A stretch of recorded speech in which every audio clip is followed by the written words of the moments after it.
Kenapa kemudian masjid itu wajib ramah anak? Karena ada perintah. Muru abna'akum bis-sholati li sab'in wadribuhum 'alaiha li asrin. Perintahkan anakmu ketika usia 7 tahun untuk mendirikan sholat. Wadribuhum, ini jangan diterjemahkan dengan memukul, karena kalau diterjemahkan dengan memukul nanti dianggap kekerasan terhadap anak. Wadribuhum, peringatkanlah, tekankanlah bahwa anak itu ketika usia 10 tahun diharuskan mendirikan sholat insya Allah. Hadirin kaum muslimin rahimakumullah. Jadi bahwa masjid ramah anak itu, pertama hadisnya tadi sudah disampaikan, kedua juga sudah disampaikan, dan yang ketiga juga disampaikan. Maka sekarang kita lihat, apakah di masjid di kampung saya, kalau ada anak orang lagi sholat berjamaah, anak itu nangis, bayi itu nangis, maka kemudian usai sholat dicari-cari itu anak siapa tuh tadi yang nangis.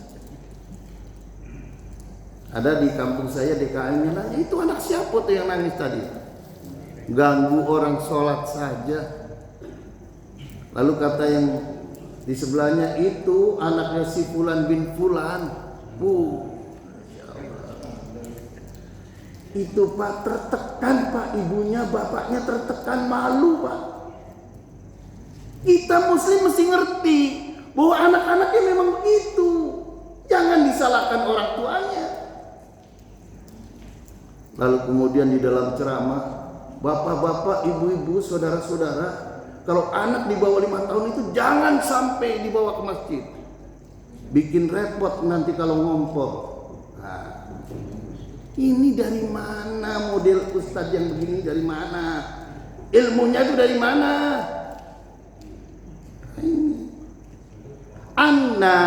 Ini soal kencing di masjid. Nah, ini ada soal kencing di masjid. Jadi dulu ja'a a'rabiyun fabala fi ta'ifatil masjid. Dulu ada seorang A'rabi itu Arab Udik. Lalu dia masuk masjid, fabala fi hotel masjid.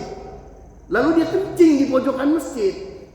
Ini orang dewasa Arab Udik masuk ke masjid, lalu kemudian dia kencing di pojokan masjid.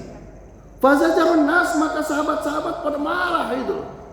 Marahin si Arab yang tadi kencing di pojok masjid.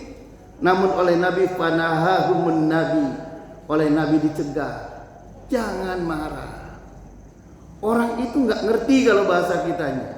Amarun Nabi, maka kemudian Nabi memerintahkan bidanu bibin ma fahriqo alaih, ambil seember air lalu siramkan untuk menghilangkan najisnya. Muttafaqun alaih, hadis diriwayatkan oleh Imam Bukhari dan Imam Muslim.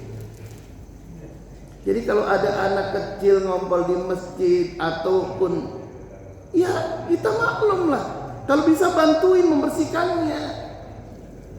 Jangan lalu pas giliran ceramah, anak-anak balita itu belum kewajiban untuk ke masjid.